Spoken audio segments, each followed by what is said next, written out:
Executivo que só é hands-on, ele perde a noção da estratégia, e o executivo que é só estratégico, é difícil montar uma estratégia bem feita quando você não tem quem participou do dia a dia e não leva em consideração o que está acontecendo na base.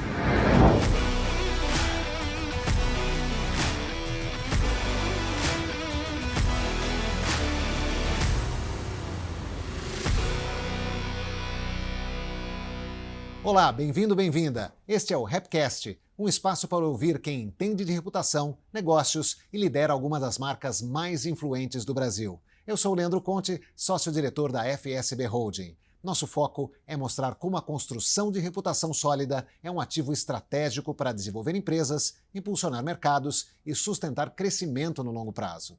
Hoje, estamos com um executivo que, desde 2021, está na liderança de um dos maiores grupos empresariais do país. Ele é engenheiro e possui mais de 30 anos de carreira em empresas nacionais e multinacionais. Estamos falando de Carlos Rotella, presidente executivo do Grupo Edson Queiroz, um conglomerado cearense com 75 anos de história e atuação nos setores de energia, bebidas, comunicação e eletrodomésticos, com faturamento de mais de 12 bilhões de reais e 9 mil colaboradores. Sob sua gestão, o grupo vem apresentando crescimento consistente de resultados, reforçando que o desempenho financeiro está diretamente ligado à cultura organizacional. Bem-vindo, Rotella. Muito obrigado por aceitar nosso convite e estar conosco aqui no Rapcast. Bom, eu que agradeço. Conte, é uma oportunidade ímpar para a gente poder falar um pouquinho de reputação, poder falar um pouquinho das empresas, do nosso dia a dia. Não é todo dia que a gente tem essa oportunidade. Então, muito obrigado. Muito obrigado. Estamos ansiosos aqui para aprender com você também.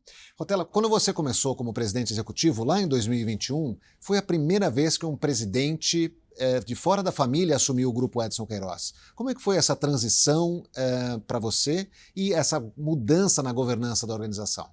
É assim, quando eu assumo o grupo, só fazendo um pouquinho a razão da minha entrada. Na verdade, o grupo é um grupo que faz esse ano 75 anos. Ele teve um fundador que é considerado um visionário no Nordeste, que é o Edson Queiroz, e ele fica no grupo durante um período até os seus 56 anos, e ele sofre um acidente aéreo. E a partir daí, quem assume o grupo é a esposa dele, a dona Yolanda, e junto com um dos filhos, ela nomeia um dos filhos, e ao longo dessa trajetória, outros filhos também participaram, mas principalmente o Dr. Ayrton, e eles ficam à frente do grupo em torno de 35 anos.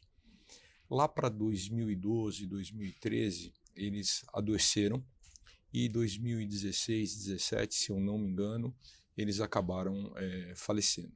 Então, 3 primos da terceira geração, eles trabalhavam dentro do grupo, e eles, num triunvirato, assumem o grupo, a gestão desse grupo. E a família, que não participava tão ativamente desse grupo, passa a fazer parte. Eles começam a pensar a respeito de qual seria o futuro do grupo e decidem por uma governança bem estruturada, uma governança padrão, nos melhores padrões que a gente tem no mercado, com conselheiros independentes, com os comitês e tudo. E a partir daí tomam a decisão de contratar um executivo de fora da família. Tá? Tudo isso embasado por um acordo de acionistas bem estruturado e tudo tal. E eu chego em 3 de novembro de 2020. A minha chegada, obviamente, você quando contrata um executivo de mercado, você imagina que está contratando um executivo, mas junto com esse executivo sempre vem um histórico de um pacote que você muitas vezes desconhece, né? Principalmente a carreira toda, né? Principalmente para uma família baseada no Nordeste, super tradicional, com uma história de sucesso de um grupo e tal. Então, quando eu chego, para mim, eu venho já ter feito alguns turnarounds na carreira e tal, e eu achei que seria uma oportunidade bacana, porque primeiro é um grupo multissetorial. Não é muito comum para nós executivos termos a oportunidade de estar à frente de um conglomerado com tantos negócios. Eu nunca tinha trabalhado com comunicação, tem linha branca, tem bebidas e alimentos, tem a parte de gás e energia.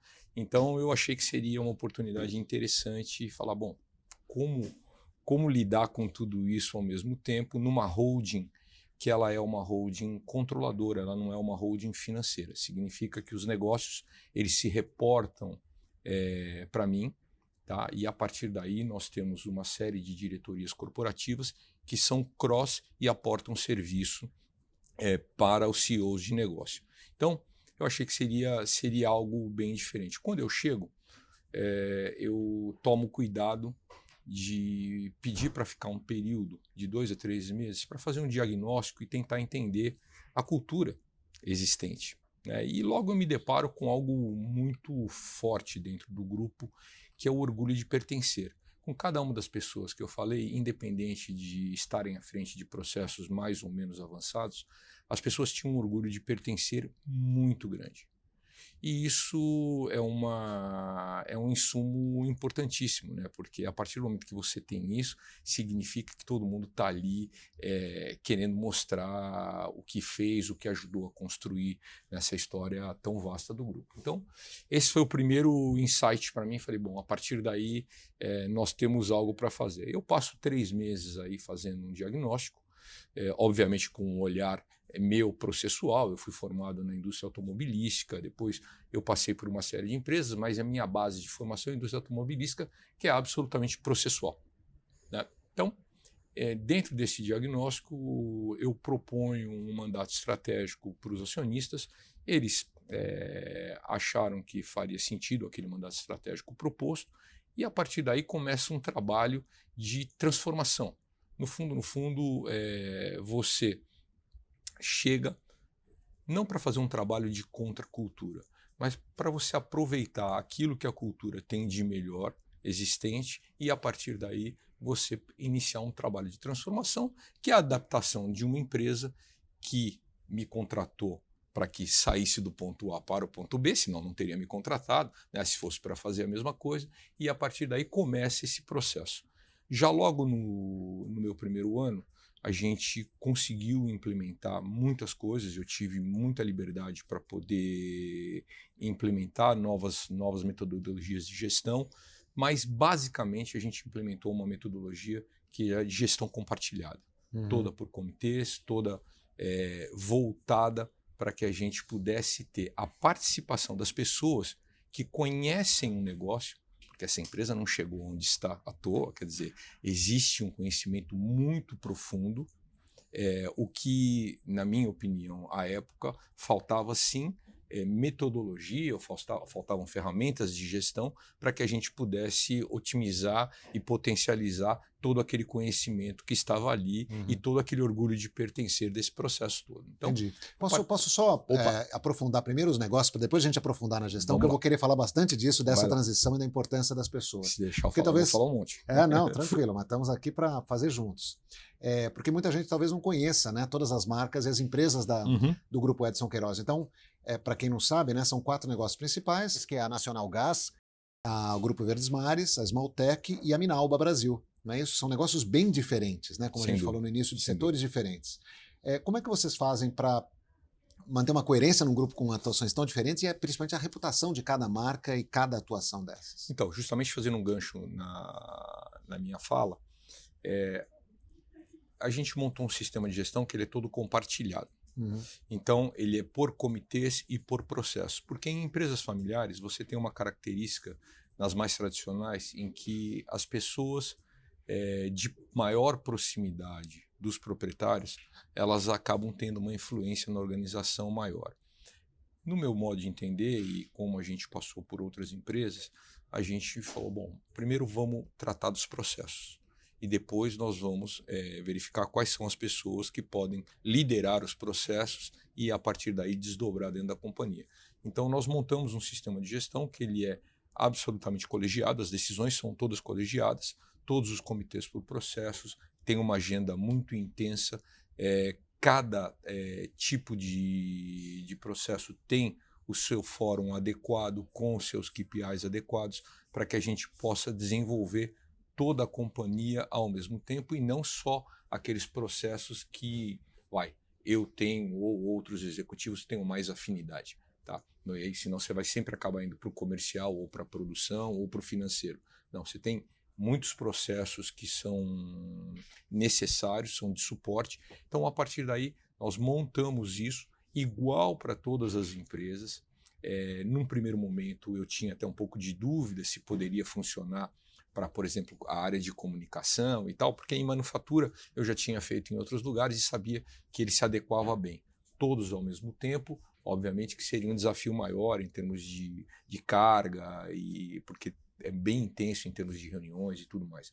E isso funcionou muito bem. Funcionou muito bem, a gente tornou a comunicação única, rápida, e isso faz com que o executivo que trabalhe nesse tipo de modelo de gestão, ele seja obrigado a ser hands-on e estratégico ao mesmo tempo. Porque o executivo que só é hands-on, ele perde a noção da estratégia, e o executivo que é só estratégico, é difícil montar a estratégia bem feita quando você não tem quem participou do dia a dia e não leva em consideração o que está acontecendo na base. Porque talvez uma estratégia até não tão bem feita, ela é capaz de ser corrigida por uma execução muito bem feita. Tá? Então, já o inverso não é a mesma coisa. Né? Uma execução mal feita, você pode ter a melhor estratégia do mundo que não acontece. Então, a partir daí, foi essa a consideração que a gente tomou como premissa. A gente falou, não, olha, os executivos, eles têm que se aproximar, eles têm que estar no dia a dia, eles têm que entender do negócio, eles têm que saber com quem ele está trabalhando, como que as pessoas reagem, para que a gente possa ter o máximo de insights e insumos para poder fazer essa empresa alavancar. E como é que vocês fizeram essa transição? Foram cursos? Foram reuniões de alinhamento? Assim, como é que é uma transição de cultura? Porque é uma transição de cultura relevante, né? Uma transição de cultura bem, bem importante. Eu, na minha carreira, já tinha feito muitos turnarounds. E aí eu tinha essa experiência.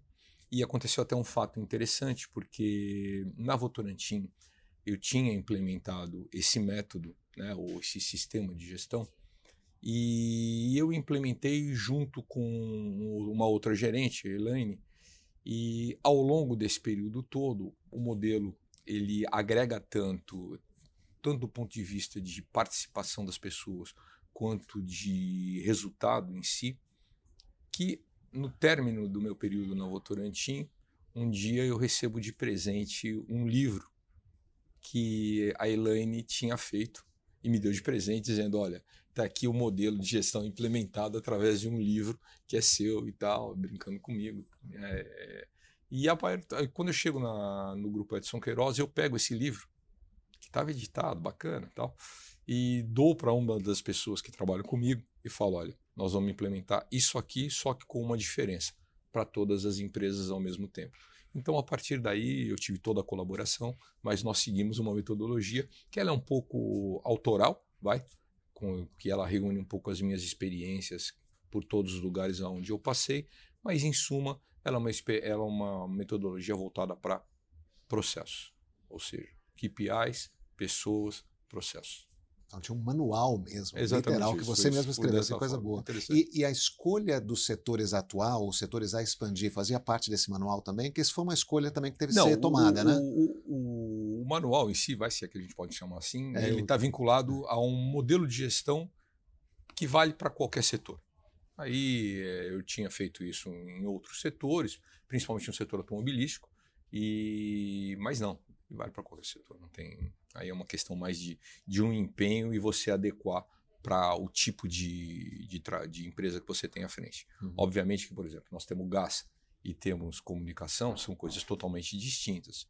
Mas os comitês são os mesmos, os processos eles existem. Um comitê de RH para o gás é um comitê de RH e os parâmetros são para a comunicação, os parâmetros são os mesmos. Você vai adequar à realidade, que pode ser distinta, o tipo de pessoa, o tipo de necessidade para aquele momento, mas como tratativa, é uma tratativa igual para todos. Entendi. Bom, e essa estratégia, esse guia de gestão começou a dar resultados muito fortes, né? Quer dizer, a gente vê uma evolução do EBITDA muito forte, né? Chegou a 1,7 bilhão, eu acho, em 2024, não é isso? Cresceu 36% em relação ao ano anterior.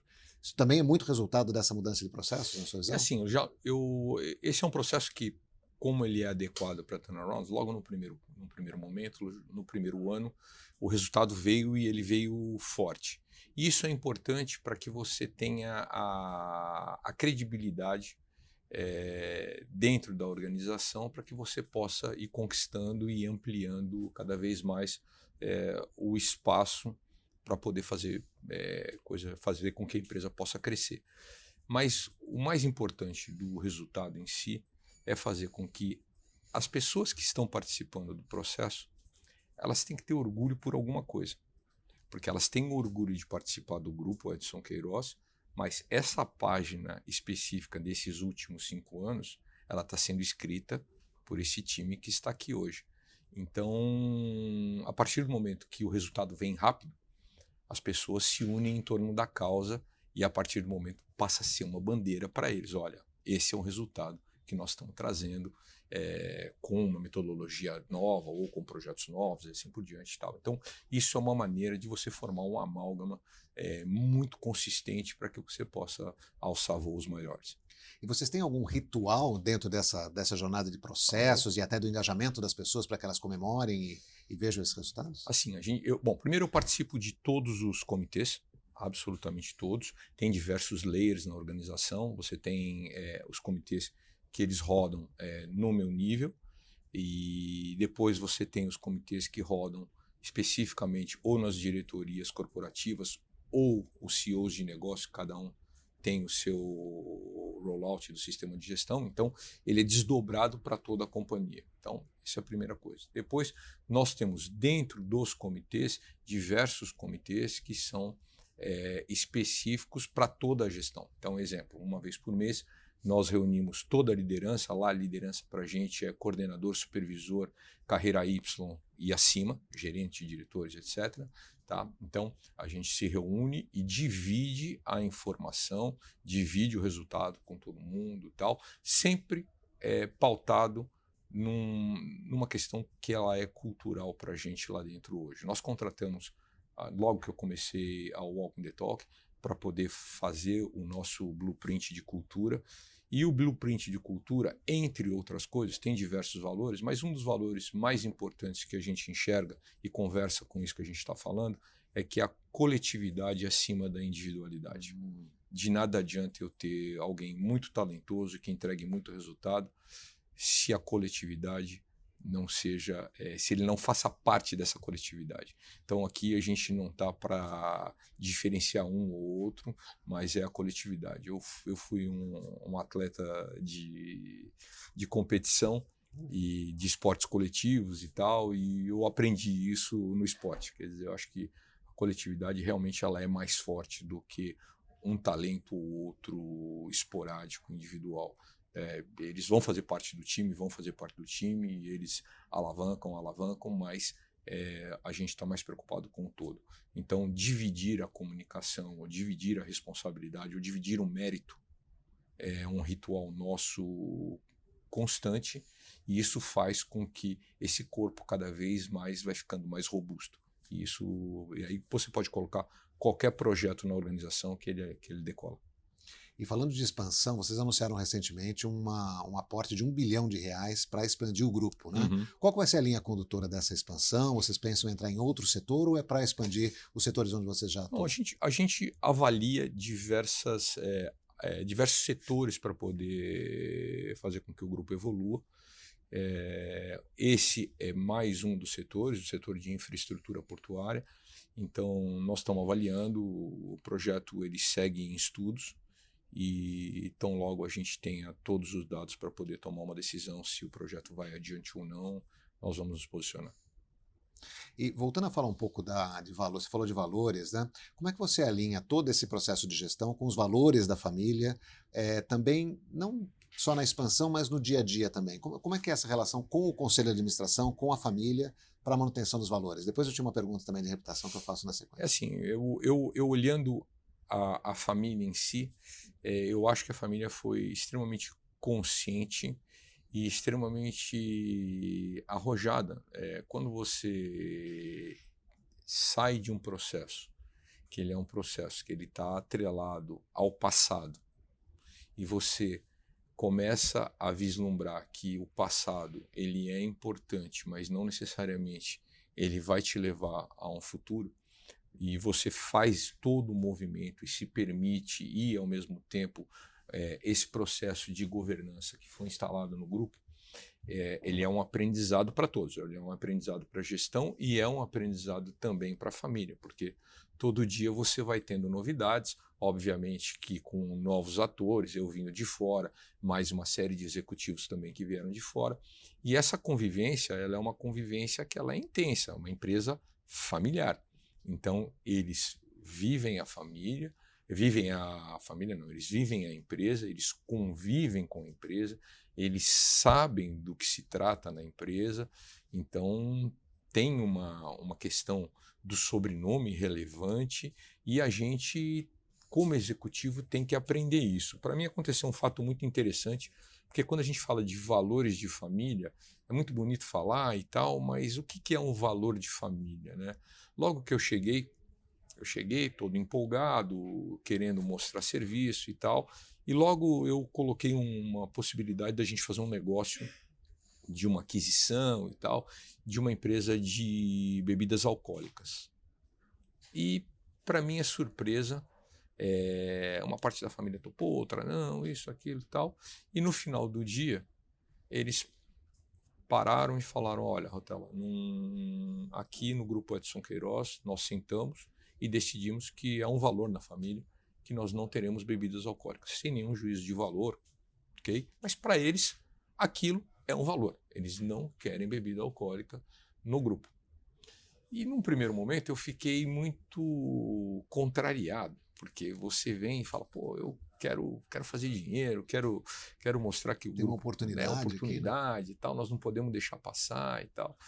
E depois me caiu a ficha e falei, pô, realmente esse é um exemplo de valor de uma família. Eles decidiram que isso não faz parte. E eu tenho que respeitar, não cabe a mim ficar contrariado e tal. Cabe a mim respeitar e entender que esse é um valor e esse é um valor que tem que ser perseguido pela família. Então, eu acho que esse processo todo meu ao longo de 5, já estou indo para 6 anos, não só para mim, mas como todos os executivos que estão lá, você tem que aprender que existem limitações, existe um histórico por trás que você não participou e existe também um aporte nosso para tentar provocar de alguma forma saudável para que a gente possa alçar voos maiores, outro step e tal. Então, tem sido um aprendizado constante, um aprendizado diário, uma adaptação diária, acho que tanto da família quanto dos executivos. E tem uma questão de valores na parte social e de inovação também, né? Pelo que a gente sabe da história, acho que o próprio Edson, né, como fundador, pensou em investir na Nacional Gás para substituir os fogões a lenha, né? Não sei se isso é uma história que se conta lá também. Não, assim, ele era considerado um visionário, a primeira empresa foi a empresa de gás e logo na sequência ele lança a Esmaltec para fazer os fogões, justamente para substituir o fogão a lenha e poder utilizar o gás. Então ele tinha isso de uma forma muito clara, até onde eu entendo. Mas eu acho que a questão maior aí é que hoje, se você olhar o grupo ele tem produtos sociais. Quando você olha a Nacional Gás, ela é uma empresa que cumpre uma função social importante. Ela tem uma acessibilidade enorme no Brasil.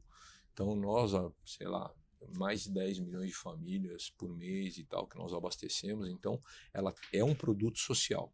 Qualquer governo que entre, ele vai se preocupar com o gás. Nós temos uma obrigação com a sociedade, tá? De abastecer essa sociedade da melhor forma possível e prestar o melhor serviço. Quando você vai para um Sistemas Verdes Mares, a nossa obrigação é informar, né? Com conteúdo. Então a base do nosso negócio é o jornalismo, é o conteúdo, é realmente informar e fazer algo de qualidade e de forma neutra. Então esse é mais um valor que está lá dentro para a gente e tal. E água, bebidas, alimentos e tudo mais, eu falo água, mas a gente tem vários produtos aí dentro desse portfólio, também, da mesma forma, é um produto de sustentabilidade, quer dizer, a gente tem que estar preocupado com isso. Então, quando você, de uma maneira geral, olha o grupo foi, não vou dizer que ele foi pensado de forma racional, mas ele acabou tendo uma vocação social que hoje está intrínseco na nossa cultura. E constrói reputação, né? Sem Que é um sombra de trabalho a dúvida. manter todos os Sem dias, sombra né? de dúvida. Uma responsabilidade muito grande. Agora nós estamos dando mais um salto, que nós lançamos um projeto de ESG. Nós demoramos até para lançar, porque anteriormente ao processo de ESG, nós queríamos que o processo de saúde, segurança e meio ambiente ele tivesse evoluído. Então, nós colocamos um processo baseado na Dupont, que hoje é uma empresa muito evoluída no sistema de segurança, e a partir daí o grupo dá um salto importante nesses 4 anos, porque principalmente a área de gás é uma área muito sensível, né, e a acidentes, então a gente tem que tomar muito cuidado com isso. Então o grupo evoluiu bastante e agora nós, no ano passado, nós contratamos uma consultoria para nos ajudar nesse processo, que é a Origami, e está bem avançado o nosso projeto de ESG. Acredito que até o final desse ano nós já vamos ter o nosso primeiro relatório de ESG sendo divulgado para o mercado. Então o grupo, pouco a pouco, ele vem evoluindo em todos os sentidos. Falando um pouco agora de liderança, a gente falou bastante de gestão, de dados, eu queria falar um pouquinho mais de liderança. Como é que você treina ou prepara esses líderes para executarem toda essa estratégia, cuidando das pessoas também? Tem algum valor, alguma prática que você acha que todo líder do Edson Queiroz tem que ter? Assim, logo que eu cheguei, quem trabalha comigo sabe, assim, eu peguei o comitê executivo e eu fiz um gráfico, né? Eu falei, olha, o meu protagonismo, ele é inicial, mas ele tende a baixar na medida em que o protagonismo de vocês ele aumentar.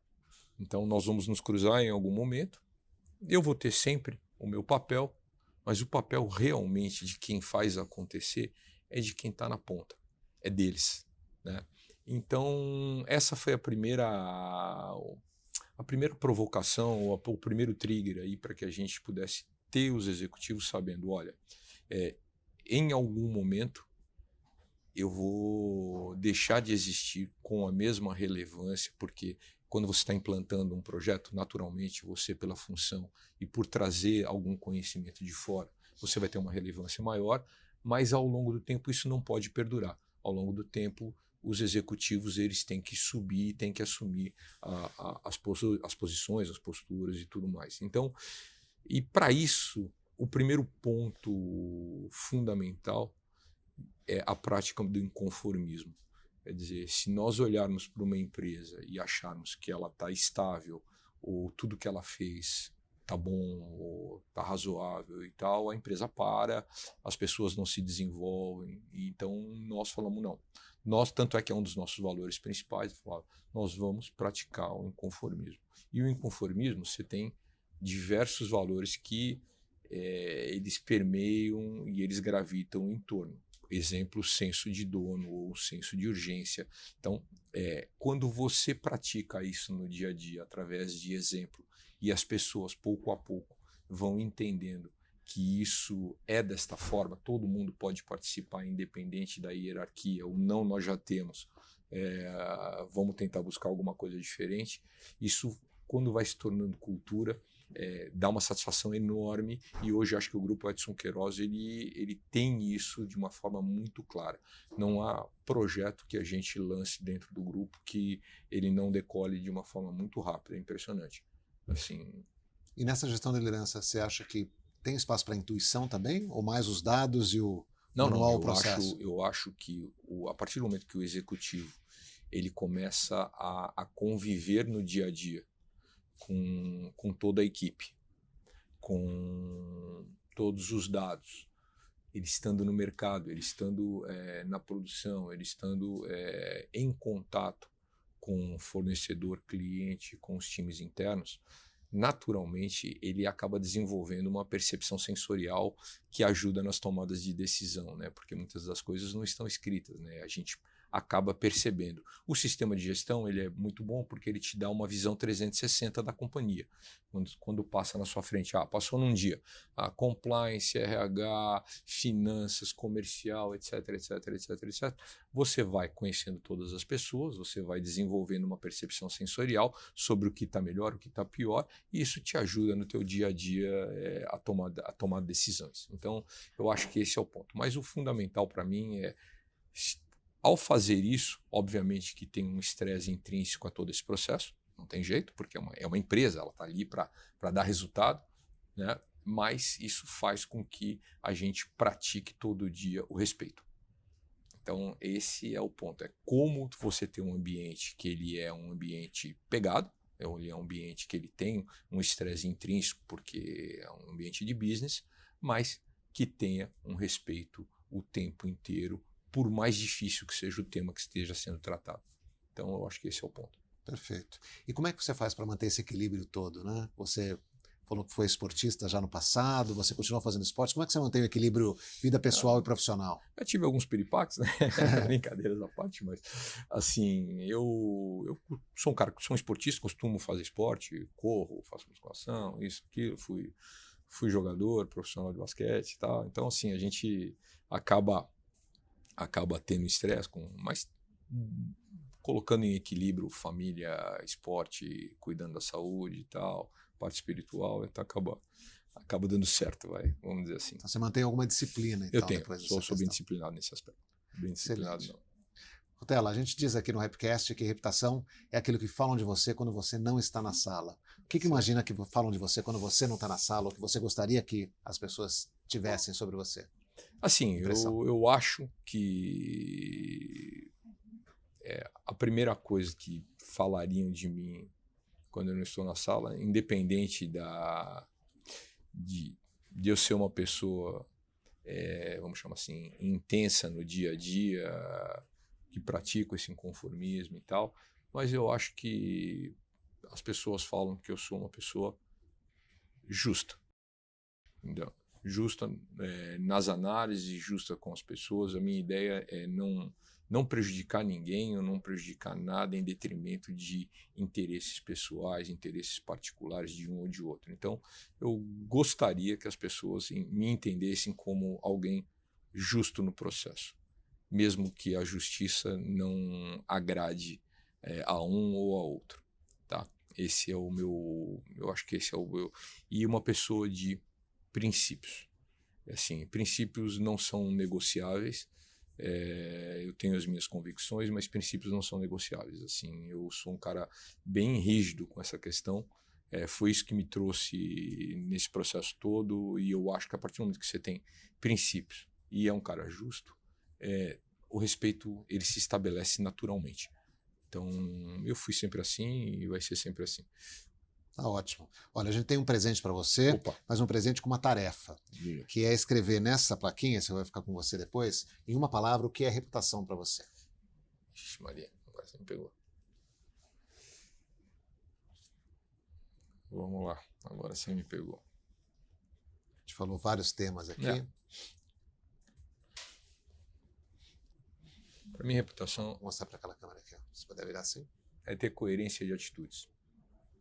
Entendeu? Se você é uma pessoa que tem coerência de atitudes baseado em princípios, baseado nos seus valores, naquilo que você acredita, praticando a justiça, sendo coerente no dia a dia, as pessoas certamente vão ver valor. Excelente, esse é o presente para você. Rotella, muito obrigado por compartilhar sua história, sua trajetória, foi muito importante para todos que estão assistindo aqui o Rapcast. Eu que agradeço a oportunidade, é sempre bom poder falar de pessoas, de gestão, e parabéns aí pela iniciativa. Muito obrigado, Rotella. E para você que nos acompanhou, fica o lembrete. Reputação é um ativo construído todos os dias, em cada decisão, em cada relação. Acompanhe os próximos episódios do Rapcast nas redes sociais da FSB Holding. Você nos encontra no YouTube e também no Spotify. Até a próxima!